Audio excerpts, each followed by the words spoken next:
My name is Aujla, and I'm the author of Making It, a book about finding meaning, money, and community in a changing world.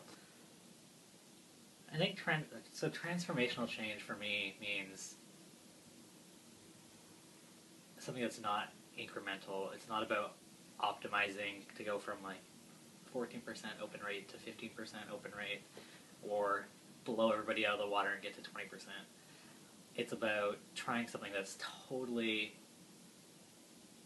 nonlinear, or approaching it from a place that only comes from the intersection of a totally different industry that you've been participating in, or the way that you've been raised in a family that has always done real estate and apply those principles that you learn over here to your work as an organizer.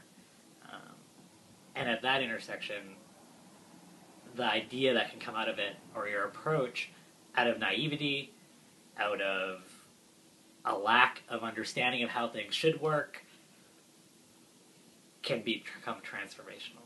So it will blow all the people that have been spending 20 years trying to edge their way forward out of the water, and you can change the game. And change the game meaning, like, maybe what if instead of trying to get to a place where,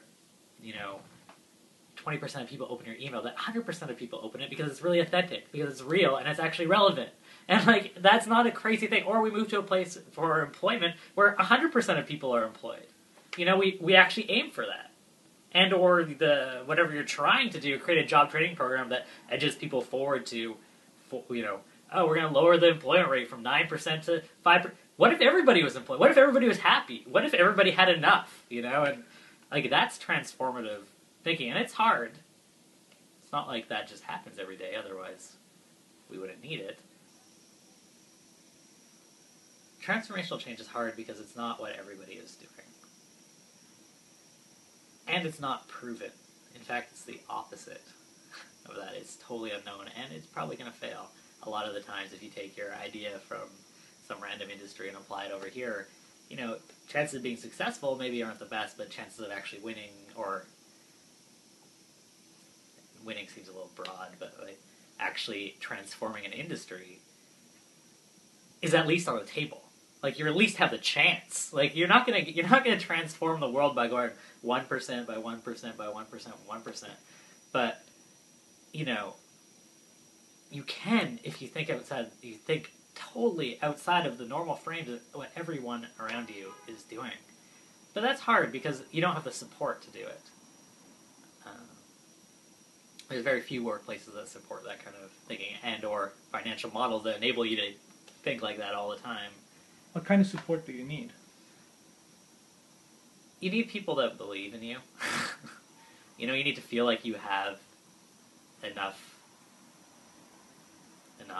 You need to feel like you have enough time. You feel like you have enough money, resources, love, support, enough validity to your ideas that you are intellectual enough or connected enough. So you need to feel like you have enough, and that gives you the support you need to actually bring these ideas to the table with the kind of confidence they need in order to be implemented. Because it's something to have an idea that is off the wall and may change the game, but it's something else completely different to have an idea and then bring the confidence to the table and convince people that we should actually try it, and in trying it, test it out, and then trying it, see what the results are. And that takes some serious planning on your part. That onus relies on you to find that confidence, to have the structure, to have the strategy in place to actually bring that kind of change to the table and convince the other stakeholders and who people are that you need to. And that's all up to you. That no one else is going to do that for you.